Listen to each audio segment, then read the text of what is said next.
Yo, what is up mga tangay? KM nga pala. Welcome back sa aking YouTube channel. Ikaw po ba ay naghahanap na mapupuntahang lugar at peaceful place? Pwes, isali mo na to sa iyong listahan, ang Island Tourist Inn sa Sibato Island, kung saan naroon ang hinahanap mong peaceful place para makaiwas sa mga problema mo. Bago tayo magsimula mga tangay ay intro muna.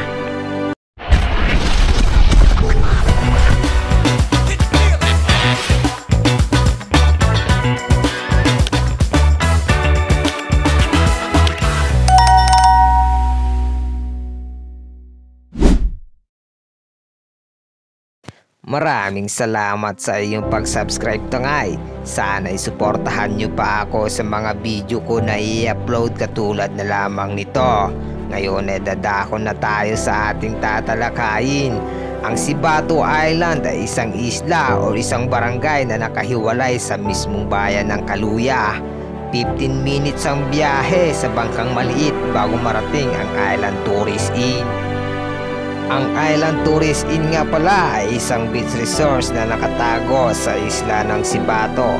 Isa sa mga kilala at dinarayo ng mga tao dahil sa napakalinis ng beach resort.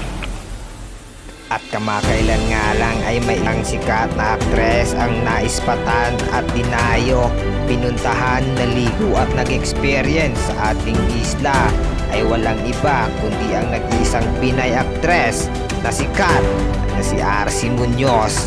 At hindi nga lang si RC Munoz ang nakapag-experience at naligo sa Island Tourist Inn, kundi meron pang dalawang sikat na NBA player na sila Stephen Curry at LeBron James.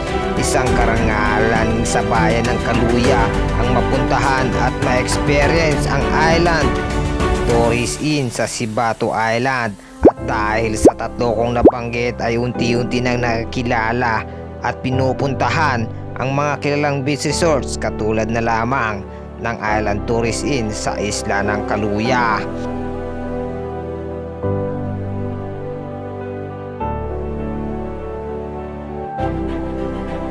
Bago nga pala tayo magtapos tangay sa ating video ay ilalagay ko muna dito ang kanilang Facebook page para sa gustong mag-inquire at ma-experience ang isla Kaluya Island Tourist Inn sa bayan ng Kaluya Antique. Let's enjoy, let's explore at ma-experience ang Island Tourist Inn.